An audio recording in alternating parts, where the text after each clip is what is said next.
अस्सलामु अलैकुम वरहमतुल्लाहि वबरकातुह। अल्हम्दुलिल्लाह अल्हम्दुलिल्लाहि रब्बिल आलमीन वल आक़िबतु लिल मुत्तक़ीन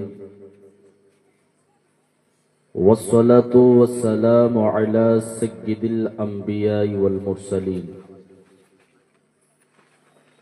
अम्मा बाद फ़अऊज़ु बिल्लाहि मिनश शैतानिर रजीम। बिस्मिल्लाहिर्रहमानिर्रहीम। मुहम्मदुर रसूलुल्लाह आमन्तु बिल्लाह सदक़ल्लाहुल मौलानाल अज़ीम व सदक़ा रसूलुहुन नबियुल अमीनुल करीम व नहनु अला ज़ालिका लमिनश शाहिदीन वस्साकिरीन वल्हम्दुलिल्लाहि रब्बिल आलमीन। इन्नल्लाहा व मलाइकतहु युसल्लूना अलन नबी या अय्युहल्लज़ीना आमनू सल्लु अलैहि व सल्लिमू तस्लीमा। अल्लाहुम्मा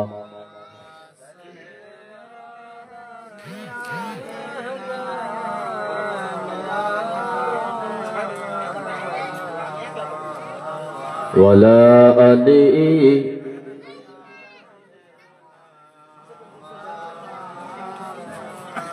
सल्लो अला मुहम्मदीन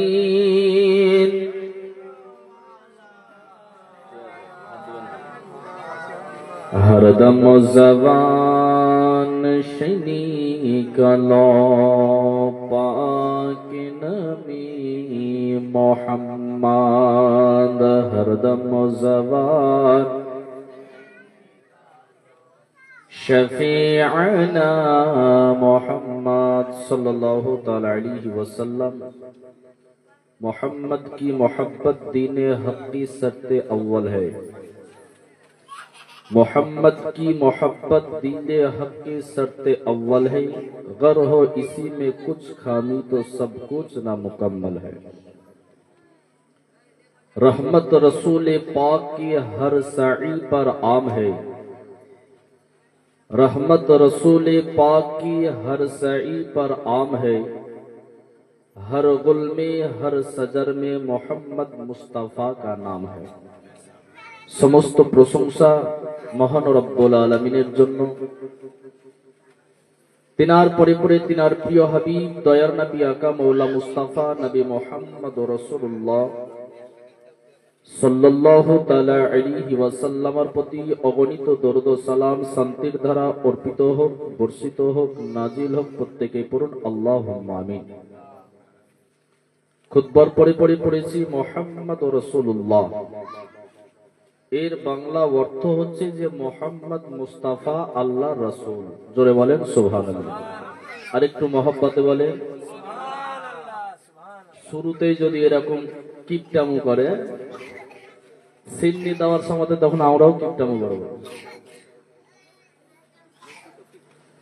বিরাদার ইসলাম, আজকের এই সভার প্রধান বক্তা পশ্চিম বাংলা তথা আসাম বিহার ঝাড়খণ্ড বিখ্যাত বক্তা হযরতুল আল্লামা মাওলানা জামিল রাজা জামালি। কেবলমাত্রই তিনি এসে উপস্থিত হয়েছেন। ইনশাআল্লাহ সময় মতো তিনার মূল্যবান আলোচনা শুনতে পাবেন। আপনাদের সম্মুখে হাজির যখন হয়েছি দু একটি কথা নবীর মোহাব্বতের উপরে আলোচনা করে ইনশাআল্লাহ বক্তব্যের সমাপ্তি ঘটাবো।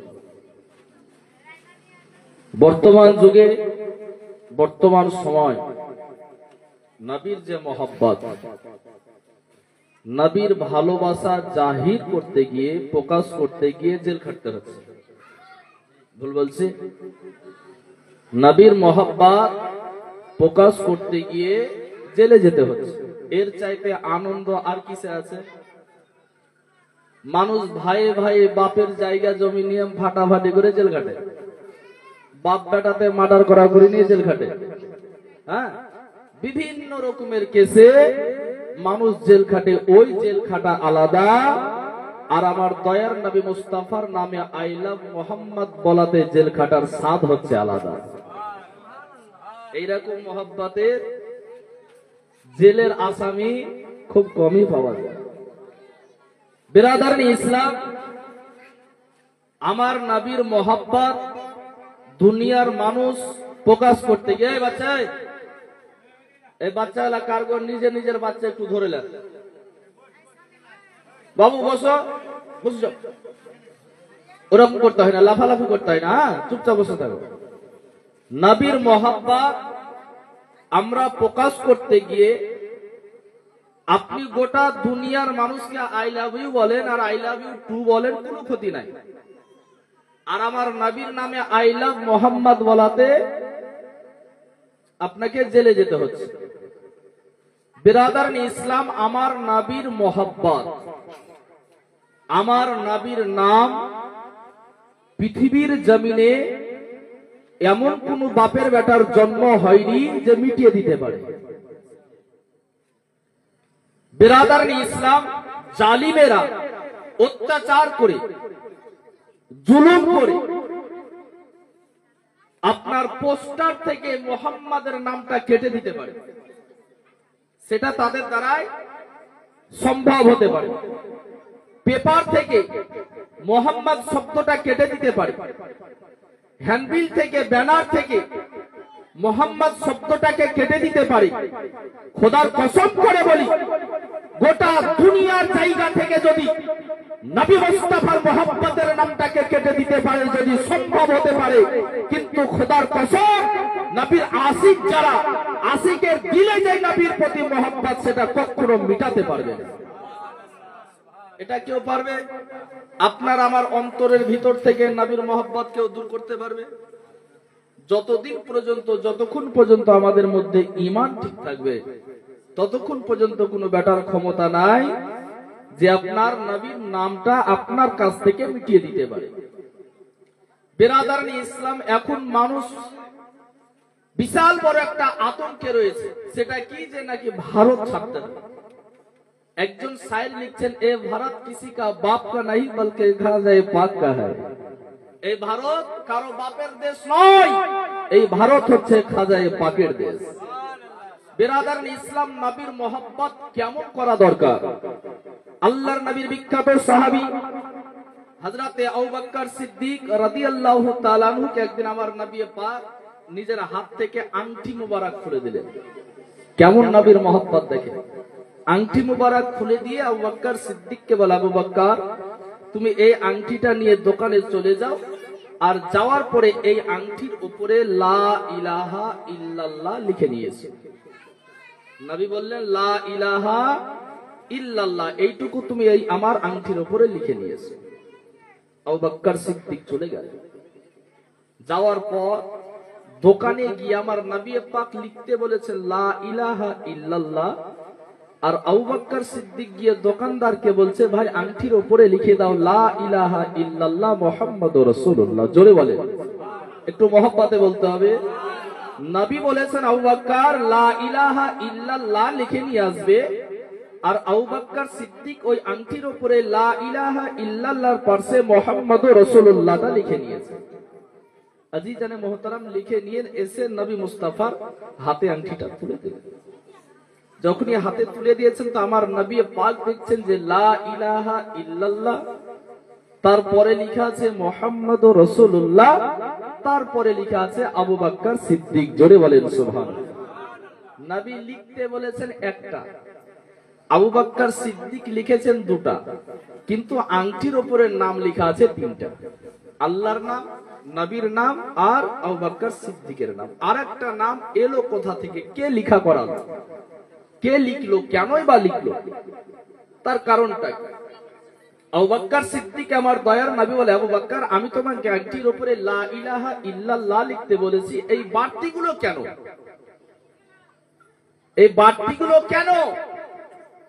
আল্লাহর নবীর সাহাবী আমার নবী মুস্তাফার দরবারে নিজের মাথাকে নত করে বলতে আছে, ইয়া রাসূলুল্লাহ, ইয়া হাবিবাল্লাহ, নবী গো, আপনি আপনার আংটি মুবারকের উপরে আমাকে লা ইলাহা ইল্লাল্লাহ লিখতে বলেছিলেন।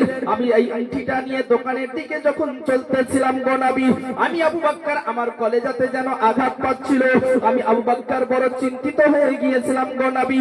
আমি আবু বকর অনেক চিন্তা ভাবনা করে দেখলাম যে যেই জায়গাতে মহান আল্লাহ রব্বে কায়নাতের নামটা লেখা থাকবে, ওই জায়গাতে আল্লাহর নামের পরে আমার নবী মুস্তাফার নামটা থাকবে না। এটা আমি আবু বকর সহ্য করতে পারবো না, এটা আমি আবু বকর মেনে নিতে পারবো না গো নবী। আল্লাহর নামের পরে আপনার নাম থাকবে না, এটা আমি আবু বকর কখনো হতে দিতে পারি না। তাই ইয়া রাসূলুল্লাহ, ইয়া হাবিবাল্লাহ, নবী গো, আমি লা ইলাহা ইল্লাল্লাহর পরে মুহাম্মাদুর রাসূলুল্লাহটাও লিখে নিয়েছি। আল্লাহর নামের সঙ্গে সঙ্গে আল্লাহর প্রিয় হাবিব, আল্লাহর আখেরি পয়গম্বরের নামটা লিপিবদ্ধ করে দিয়েছি। আল্লাহর নবী রহমাতাল লিল আলামিন, নবী আমার ইলমে গায়েবের সংবাদদাতা, অন্তরের কথা পর্যন্ত জানতে পারে। আমার নবী সমস্ত কিছু জানতে পারছেন। তবু আবু বকর সিদ্দিককে জিজ্ঞাসা করে, ও আবু বকর, বলো তুমি আমার আল্লাহর নামের পরে পরে আমার নামটাকে লিখেছো, সেটা তো ঠিক আছে, কিন্তু আবু বকর আরেকজন ব্যক্তির নাম রয়েছে, যে নামটা হচ্ছে আবু বকর তোমার, এই নামটা লিখলো কে? মহান আল্লাহ রাব্বুল আলামিন জিবরিল আমিনকে বলে, জিবরাইল যাও যাও আমার আখেরি পয়গম্বর আবু বকর সিদ্দিককে তার নিজের নাম লেখার প্রশ্ন করে দিয়েছে। নিজের নামটা লিখিয়েছে কে জিজ্ঞাসা করেছে। আমার বিশ্ব নবীর সাহাবী হযরতে আবু বকর সিদ্দিক হয়তো লজ্জিত হয়ে যাবে যে আবু বকর হয়তো নিজের নামটাও নবীর নামের সঙ্গে লেখা করিয়েছে। আবু বকর হয়তো উত্তর দেবে না, আবু বকর বড় লজ্জিত হয়ে যাবে। ও জিবরাইল, তুমি তাড়াতাড়ি চলে যাও আমার আখেরি পয়গম্বরের কাছে, আমার প্যারা নবীর কাছে চলে যাও। জিবরিল আমিন আল্লাহ পাকের অর্ডার পেয়ে আমার নবী মুস্তাফার দরবারে এসে আমার নবীকে সালাম দিয়ে বলতে আছে, আসসালাতু ওয়াসসালামু আলাইকা ইয়া রাসূলুল্লাহ, আসসালাতু ওয়াসসালামু আলাইকা ইয়া হাবিবাল্লাহ, নবী গো, আমি জিবরাইল আপনার দরবারে হাজির হয়েছি একটা বিষয় জানার জন্য। আল্লাহর নবী বলে, ও জিবরাইল, বলো বলো তুমি কিসের জন্য হঠাৎ করে আমার দরবারে আসলে? আল্লাহর পয়গম্বরকে জিবরিল আমিন বলতে আছে, ওগো পয়গম্বর, মহান আল্লাহ রব্বে কায়নাতের অর্ডারে আপনার দরবারে এসেছি। তার কারণ হচ্ছে এটাই গো নবী, যে আপনি আবু বকর সিদ্দিককে যেই আংটিটা দিয়েছিলেন, ওই আংটির মধ্যে লা ইলাহা ইল্লাল্লাহ লিখতে বলেছিলেন। ওটা আপনার ইচ্ছা ছিল, ওটা আপনার মনের বাসনা ছিল, কিন্তু আবু বকর সিদ্দিক আপনার মহব্বতে আল্লাহর নামের পরে আপনার নামটাকে জড়িত করে দিয়েছে। আবু বকর সিদ্দিক সেটা তার নিজের ইচ্ছার উপরে করেছে, তার নিজের মনের মতো করে করেছে। ইয়া রাসূলুল্লাহ, ইয়া হাবিবাল্লাহ, নবী গো, আপনার উপরে মহব্বত প্রকাশ করতে গিয়ে আল্লাহর নামের সঙ্গে আপনার নামটাকে জড়িত করার জন্য মহান আল্লাহ রব্বে কায়নাত ওই আবু বকরের উপরে বড় আনন্দ হয়ে গেছে। আল্লাহ পাক রব্বুল আলামিন আবু বকরের উপরে খুশি হয়ে গেছে। আর ওই আবু বকর সিদ্দিকের উপরে আমার মহান আল্লাহ পাক খুশি হয়ে গিয়ে আমাকে অর্ডার করলো, জিবরাইল যাও যাও, যেই জায়গাতে আমার নামের সঙ্গে আমার নবী মুস্তাফার নাম থাকবে না, এটা যেমন আবু বকর সহ্য করতে পারে না, আবু বকর যেমন এটা মেনে নিতে পারে না, আমি আল্লাহ এটা কখনোই হতে দিতে পারি না যে আমার নবীর মুস্তাফার নামের পরে আমার বিশ্ব নবীর প্রথম খলিফা, আমার বিশ্ব নবীর সাহাবী আবু বকর সিদ্দিকের নাম থাকবে না। এটা আমি আল্লাহ কখনো হতে দিতে পারি না। ও জিবরাইল, তুমি যাও যাও, চলে যাও। আবু বকর দেখো আমার নামের পরে আমার নবী মুস্তাফার নামটাকে লিখে দিয়েছে। আর জিবরাইল, তুমি নবী মুস্তাফার নামের পরে আমার বিশ্ব নবীর সাহাবী আবু বকরের নামটাকে লিখে দাও। মহব্বতে বলবেন না? আল্লাহর নবী একটা নাম লিখতে বললেন, আবু বকর সিদ্দিক দুটো লিখলেন। আল্লাহ অর্ডার করলেন জিবরাইলকে, জিবরাইল ওই আংটির উপরে আবু বকর সিদ্দিকেরও নামটা তুমি লিখে দাও। এই হচ্ছে মহব্বত। বিরাদারনি ইসলাম, যেই আবু বকর সিদ্দিকের প্রতি যদি মহব্বত আমাদের দিলে না থাকে, জান্নাত পাওয়া যাবে না। আবু বকর সিদ্দিক কার নাম? কোন সাহাবীকে আবু বকর সিদ্দিক বলা হয়? আজিজানি মুহতারাম, একটি রওয়ায়াতের মধ্যে এসেছে হযরত আবু বকর সিদ্দিক বলে যে রোজ হাসরের ময়দানে আমার আল্লাহ রাব্বুল আলামিন যখন আমাকে জান্নাতে যাওয়ার অর্ডার দেবে, আমি আবু বকর জান্নাতে যাব না। জোরে বলেন সুবহানাল্লাহ। এদিকে ধ্যান দেন, ওদিকে দিয়েন না। আবু বকর সিদ্দিক বলছেন আমাকে জান্নাতে যাওয়ার যখন পারমিশন দেওয়া হবে আমি আবু বকর জান্নাতে যাব না। ওইরকম মানুষ পাওয়া যাবে গো যে জান্নাতে যাওয়ার অর্ডার হয়ে গেছে তবুও জান্নাতে যেতে চাইবে না। আল্লাহর নবীর সাহাবী আবু বকর সিদ্দিককে জিজ্ঞাসা করেন, ও বিশ্ব নবীর খলিফা বলুন বলুন আপনি কিসের জন্য জান্নাতে যাবেন না, কি কারণে আপনি জান্নাতে যাবেন না? বিশ্ব নবীর সাহাবী আবু বকর সিদ্দিক রাদিয়াল্লাহু তাআলা আনহু দুনিয়ার মানুষকে বলতে আছে, ও দুনিয়ার মুসলমান তোমরা শুনে নাও জেনে নাও, আমি আবু বকর সিদ্দিক এই কারণে জান্নাতে যাব না, আমি আবু বকর অতক্ষণ পর্যন্ত জান্নাতে যাব না, আমি আবু বকর হাসরের ময়দানে আল্লাহ পাকের নিকটে সুপারিশ করব, রব্বুল আলামিন আমি আবু বকর অতক্ষণ পর্যন্ত জান্নাতে যাব না যতক্ষণ পর্যন্ত উম্মতে মুহাম্মাদীর মধ্যে থেকে যারা দুনিয়ার জমিনে আমার প্রতি মহব্বত করেছে, যারা পৃথিবীর বুকে আমার সঙ্গে ভালোবাসা রেখেছে, তাদেরকে যতক্ষণ পর্যন্ত আপনি ক্ষমা না করে জান্নাতে যতক্ষণ পর্যন্ত দেবেন না ততক্ষণ পর্যন্ত আমি আবু বকর যেন জান্নাতে যাব না। যারা দুনিয়াতে আমার সঙ্গে মহব্বত করেছে এদেরকে যতক্ষণ আপনি জান্নাতে না দেবেন আমি আবু বকর ততক্ষণ জান্নাতে যাব না। বিরাদারনি ইসলাম, আবু বকর সিদ্দিকের প্রতি মহব্বত না থাকলে জান্নাতে যাওয়া মুশকিল, এই কথা আমার দয়ার নবী মুস্তাফা নিজেই বলেছে। তো জোরে বলবেন না? ভয় লাগছে? বিরাদারনি ইসলাম, আমাদের অনেক দুর্বলতা আছে, আমাদের মধ্যে অনেক দুর্বলতা আছে। এখন যদি কোনো পাটের মিছিল হয় তাহলে ইনকিলাব জিন্দাবাদ জিন্দাবাদ করতে করতে বলছে শরীর থেকে মাথা ভাত, হ্যাঁ, তখন গলা তলা সব ফেটে একাকার। আর জালসা মিলাদে সুবহানাল্লাহ আলহামদুলিল্লাহ থেকে মসজিদে মুসল্লিরা দরুদ শরীফ এমন করে দরুদ শরীফ পড়ছে যে নিজের আওয়াজ নিজের কানে পর্যন্ত পৌঁছায়। তাহলে এটা আমাদের দুর্বলতা নয়, এটা আমাদের কমজোরি নয়। যেই নবীর মহব্বতের দরুদ পড়বেন, আল্লাহ রাসূল বলেছেন দুনিয়ার বুকে যে যত বেশি বেশি করে আমার উপরে দরুদ পড়বে রোজ হাসরের ময়দানে আমার ওই উম্মত তত আমার কাছাকাছি থাকবে। বিরাদারনি ইসলাম, আল্লাহ রাসূল বলেছেন যে আবু বকরের প্রতি মহব্বত ছাড়া জান্নাত যাওয়া যাবে না। একটি riwayতের মধ্যে এসেছে যে একদিন হযরত আবু বকর সিদ্দিক রাদিয়াল্লাহু তাআলা আনহু রাস্তা দিয়ে চলে যাচ্ছে, রাস্তা দিয়ে যেতে যেতে যেতে যেতে শেরে খুদা, মুশকিলে কুসা, হায়দারে কাররার, ফতেহে খাইবার হযরত আলী রাদিয়াল্লাহু তাআলা আনহুর সঙ্গে সাক্ষাৎ। হযরত আলীর সঙ্গে দেখা, সালাম কালাম হলো, কথাবার্তা বলতে বলতে আবু বকর সিদ্দিক হযরত আলীকে দেখছেন আর মুস্কুরাচ্ছেন, দেখছেন আর হাসছেন। এক বন্ধুর সঙ্গে আরেক বন্ধুর যখন দেখা সাক্ষাৎ হয় একটু আনন্দটা পাওয়া যায়। তো হযরত আলীকে আবু বকর সিদ্দিক দেখছেন আর তিনি হাসছেন। হযরত আলী মনে মনে চিন্তা করছেন, গো রব্বুল আলামিন, হযরত আবু বকর সিদ্দিক আজকে আমাকে দেখে মুস্কুরাচ্ছেন কেন, হাসছেন কেন? আল্লাহর নবীর সাহাবী হযরত আলী মুর্তাজা আবু বকর সিদ্দিককে জিজ্ঞাসা করেন, ওগো আমার বিশ্ব নবীর খলিফা, ওগো আমার বিশ্ব নবীর সাহাবী হুজুর, আপনি দয়া করে একটুকু বলুন আজকে আপনি হঠাৎ করে আমাকে দেখে এইভাবে মুস্কুরাচ্ছেন তার কারণটা কি? আপনি আমাকে দেখে হাসতে আছেন তার কারণটা কি? হযরত আবু বকর সিদ্দিক রাদিয়াল্লাহু তাআলা আনহু আবু বকর সিদ্দিক বলতে আছেন, ও ভাই আলী শোনো শোনো, এই কারণে আজকে তোমাকে দেখে আমি মুস্কুরাতে আছি যে আজকে তোমাকে দেখে আমার বিশ্ব নবীর একটা কথা মনে পড়ে গেছে। হযরত আলী জিজ্ঞাসা করে, হুজুর গো, আমার নবী কি বলেছেন আপনাকে?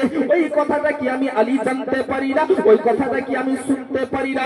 আবু বকর সিদ্দিক বলে, ভাই আলী অবশ্যই তুমি জানতে পারো, অবশ্যই আমি তোমাকে জানাতে চাই। হযরত আলী বলে, হুজুর গো, যখন জানার অধিকার আছে তা আর দেরি কিসের? আপনি আপনি তাড়াতাড়ি একটুকু বলুন না কি এমন নবী কথা আপনাকে বলেছে যে এই কথাটা শুনে আপনি আমাকে দেখে হাসতে আছেন। হযরত আবু বকর সিদ্দিক বলতে আছে আলী গো শোনো শোনো, আমার বিশ্ব নবী আকা মাওলা মুস্তাফা রাহমাতাল লিল আলামিন বলেছেন, ও আবু বকর শুনে নাও শুনে নাও, রোজ হাসরের ময়দানে জান্নাতীদেরকে জান্নাতের টিকিট হযরত শেরে খোদা আলী ইল মুর্তাজা বিতরণ করবেন। এক কথায় রোজ হাসরের ময়দানে হযরত আলী যাদের হাতে জান্নাতের টিকিট ধরাবেন একমাত্র তারাই হবে জান্নাতি। রোজ হাসরের ময়দানে হযরত আলী যাদের হাতে জান্নাতের টিকিট দেবেন তারাই হবে জান্নাতি। আচ্ছা টিকিট কাকে দিবে? মাতালকে, গাঁজাখোরকে, সুদখোর, জেনাখোর, মুরগিচোর, ধানচোর এদেরকে দিবে? বেনামাজি? জি না, চান্স নাই, একবার নট অ্যালাউ। চান্স পাবে কারা? যারা পরহেজগার, মুত্তাকি, নামাজি, ঈমানদার, রোজাদার, যারা আল্লাহ আল্লাহ রাসূলের প্রতি মহব্বত রেখেছে, নবীর সাহাবীদের উপরে মহব্বত রেখেছে, তাদেরকে হযরতে আলী চান্স দেবে। হযরতে আলী যখন এই কথা শুনলেন, শোনার পর হযরতে আলী রাদিয়াল্লাহু তাআলা আনহু আবু বকর সিদ্দিককে বলে, হুজুর গো আপনি এই কথাটা যখন প্রকাশ করে দিলেন, আপনাকে যখন আমার নবী দয়ার নবী মুস্তাফা বলেছেন যে হযরতে আলী যাদেরকে জান্নাতের টিকিট ধরাবে একমাত্র তারাই জান্নাতে যাবে, কিন্তু হুজুর আপনিও এটা শুনে নিন, আল্লাহর আখেরি পয়গম্বর আমাকে এই খবরটা দিয়েছেন, আল্লাহর নবী আমাকে এই কথাটা বলেছেন। হযরতে আলী বলতে আছে, হুজুর গো আল্লাহর নবী আকা মাওলা মুস্তাফা আমাকে বলেছেন, ও আলী শোনো শোনো, তোমাকে দায়িত্ব দেওয়া হবে জান্নাতের টিকিট বিতরণ করার জন্য, কিন্তু আলী গো তুমি সবার হাতে জান্নাতের টিকিট বিতরণ করবে না, তুমি যাচাই বাছাই করে জান্নাতের টিকিট বিতরণ করবে, মদ মাতালের হাতে বিতরণ করবে না, এমনকি যারা নামাজ পড়ে তাদেরকেও দেবে না, যারা পবিত্র রমজান মাসে রোজা রাখে তাদেরকেও দেবে না, যারা হজ করে তাদেরকেও দেবে না, যারা যাকাত দেয় তাদেরকেও দেবে না, কোনো আলেম ওলামাকে দেখে দেবে না। আল্লাহর নবী সাহাবী হযরতে আলী বলেন, ইয়া রাসূলুল্লাহ ইয়া হাবিবাল্লাহ নবী গো, তাহলে আমি নামাজিকে দেব না, রোজাদারদেরকে দেব না, হাজী গাজীকে দেব না, আলেম ওলামাকে দেব না, হাফিজ কারীকে দেব না, কোন নামাজি পরহেজগারকে দেব না, তো দেব কাকে গো নবী? আপনি একটুকু বলে দিন। আমার বিশ্ব নবী আকা মাওলা মুস্তাফা উম্মতের দরদি নবী আমার হযরতে আলীকে বলতে আছেন, ও আলী শোনো শোনো, তুমি তাদের হাতেই জান্নাতের টিকিট ধরাবে যাদের অন্তরের মধ্যে আমার সাহাবী হযরতে আবু বকরের প্রতি মহব্বত আসবে। আলী তুমি নামাজিকে নয়, রোজাদারকে নয়, হাজীকে নয়, গাজীকে নয়, মৌলভীকে নয়, মুফতিকে নয়, কাকে দেবে? যার দিলে আবু বকর সিদ্দিকের প্রতি মহব্বত থাকবে। জোরে বলে যার দিলে আবু বকর সিদ্দিকের প্রতি মহব্বত থাকবে একমাত্র তাকেই তুমি জান্নাতের টিকিট দেবে। আমরা সুন্নি জামাতের মানুষ নবীকেও মহব্বত করি, নবীর সমস্ত সাহাবীকেও মহব্বত করি, নবীর আহলে বায়াতকেও মহব্বত করি। বিরাদার ইসলাম, আবু বকর সিদ্দিক কোন ব্যক্তির নাম? সময় আমার শেষের দিকে, বুঝতে পারছি। সংক্ষেপে আরেকটু পরিচয় করিয়ে, আমার নবী মুস্তাফার যখন আমার নবী পাক দুনিয়া থেকে পর্দা নিলেন, পর্দা নেওয়ার পর একদিন হঠাৎ করে আবু বকর সিদ্দিক উম্মুল মুমিনিন হযরত মা আয়েশা সিদ্দিকা রাদিয়াল্লাহু তাআলা আনহাকে বলেন, বেটি আয়েশা, আবু বকর সিদ্দিকের বেটি হচ্ছেন মা আয়েশা, আমার বিশ্ব নবীর বিবি। বলে, বেটি আয়েশা, আমি তো এখনকার বর্তমানের আমিরুল মুমিনিন, এখন আমার হাতেই সব। আমার নবী যেইভাবে চালিয়েছেন আমি আবু বকর চেষ্টা করছি ওইভাবে চালানো। কিন্তু বেটি তোমার কি জানা মতে এটুকু বলতে পারবে যে এমন কোন কাজ যেটা আমার নবী করেছেন আমি করতে পারি না? এরকম কোন কাজ তোমার জানা আছে? মা আয়েশা সিদ্দিকা বলেন, আব্বা, আমার দয়ার নবী যা করেছেন যেভাবে করেছেন আপনি ওইভাবেই চালাচ্ছেন, অসুবিধা নাই। কিন্তু আব্বা আপনাকে একটা কথা বলতে চাই, সপ্তাহে একদিন করে আমার দয়ার নবী রহমাতুল লিল আলামিন নবী আমার বাড়িতে হালুয়া তৈরি করে নিয়ে এই দেখেন এই রাস্তা দিয়ে চলে যেত। অনেক লম্বা ঘটনা, হুজুর চলে এসছে মানে এবার শেষ করতে হবে, অনেক লম্বা ঘটনা। যে বাড়িতে হালুয়া তৈরি করে সপ্তাহে একদিন দেখেন এই রাস্তা দিয়ে চলে যেতেন। কোথায় যেতেন আমি বলতে পারছি না। बिरादर इस्लाम अबू बकर सिद्दीक মা আয়েশা সিদ্দিকাকে বলে, বেটি যাও তুমি হালুয়া তৈরি করো। কেমন নবীর মহব্বত, হালুয়া তৈরি করা। হালুয়া তৈরি করে নিয়ে যেই রাস্তা দিয়ে আমার নবী যেতেন ওই রাস্তা দিয়ে চলতে আরম্ভ করলেন। একটু জোরে বলেন সুবহানাল্লাহ। সবাই বলেন না। এবার ভাবছি একটা সিস্টেম নতুন চালু করব, যারা জোরে সুবহানাল্লাহ বলবে ওদেরকে 2 প্যাকেট, আর যারা আস্তে বলবে তাদেরকে হাফ প্যাকেট। ওই সিন নিতেই সোজা হবে, সব বুঝতে পারা যাচ্ছে। যাই হোক বিরাদারান ইসলাম, আবু বকর সিদ্দিক চলতে আরম্ভ করলেন। যেতে যেতে যেতে যেতে অনেকটা পথ অতিক্রম করার পরে এক জায়গাতে একটা গর্ত আছে। ওই গর্তের ভিতরে একজন মানুষ বসে আছে। একজন মানুষ ওই গর্তের মধ্যে আছে। এত দুর্বল, এত কমজোরি, চলাফেরা করতে পারে না, উঠে দাঁড়াতে পারে না, খাবার খেতে পারে না, এতটাই কমজোরি, এতটাই দুর্বল। ওই ব্যক্তি নিজেই বলতে আছে, কেউ যদি আমার শরীরে স্পর্শ করে তো আমি ব্যথা বুঝতে পারি, এতটাই দুর্বল। আবু বকর সিদ্দিক গেলে ওই ব্যক্তি মনে করেছে যে দয়ার নবী মুস্তাফা প্রত্যেক সপ্তাহের মতো এই সপ্তাহেও আমার জন্য খাবার নিয়ে এসেছে। পায়ের ইশারা পেয়ে, আওয়াজ পেয়ে খাবার খাওয়ার জন্য মুখটাকে খুলে দিয়েছে। 2 চোখে অন্ধ, দেখতে পাই না, মুখটাকে খুলে দিয়েছে। আবু বকর সিদ্দিক দেখে বুঝতে পারলেন যে নিশ্চয় আমার নবী পাক তাহলে এই ব্যক্তির জন্য খাবার নিয়ে আসতেন। আবু বকর সিদ্দিক করলেন কি, তার মুখ খোলা দেখে আঙ্গুলের মধ্যে একটু হালুয়া নিয়ে তার মুখে দিয়ে দিয়েছে। খেতে খেতে খেতে খেতে খাওয়া বন্ধ করে দিয়ে আবু বকর সিদ্দিককে বলে, ভাই তুমি কে? তুমি কে? বলে কেন? ওই ব্যক্তি তখন বলতে আছে যে আল্লাহর নবী কি দুনিয়া থেকে পর্দা নিয়ে নিয়েছেন? ওই ব্যক্তি বলছে আল্লাহর নবী কি দুনিয়া থেকে পর্দা নিয়েছেন? আবু বকর সিদ্দিক চুপ করে গেল। কিছুক্ষণ পরে বলছে উত্তরে, যে হ্যাঁ, দয়ার নবী রাহমাতুল লিল আলামিন নবী দুনিয়া থেকে পর্দা নিয়েছেন। বলে তুমি জানলে কি করে?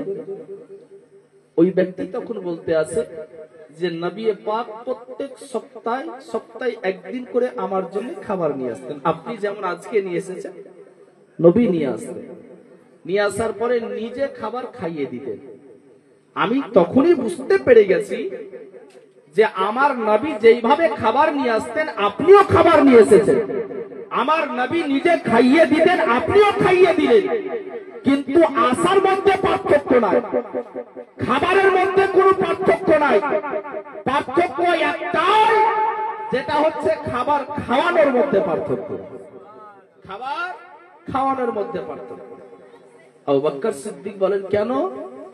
ওই ব্যক্তি তখন বলছে যে আমার নবী খাবার নিয়ে আসতে, আমি এতটাই দুর্বল, এতটাই কমজোরি, আমার শরীরে কেউ স্পর্শ করলে যেন ব্যথা অনুভব হয়, ব্যথা বুঝতে পারে, ব্যথা হয়। ওই জন্য আমার নবী পাক আমাকে হাতে করে খাবার খাইয়ে দিতেন, চামচে করেও খাবার খাইয়ে দিতেন না। বলে তাহলে কেমন করে খাইয়ে দিতেন? ওই ব্যক্তি বলছে যে আমার নবী পাক ওই খাবারটাকে আগে নিজে জিভের মধ্যে নিতেন, আর আমি হা করতাম, আমার নবী পাক নিজের জিভ মুবারক থেকে, মুখ মুবারক থেকে ওই খাবারটা আমার মুখের মধ্যে দিয়ে দিতেন। একটু জোরে বলে।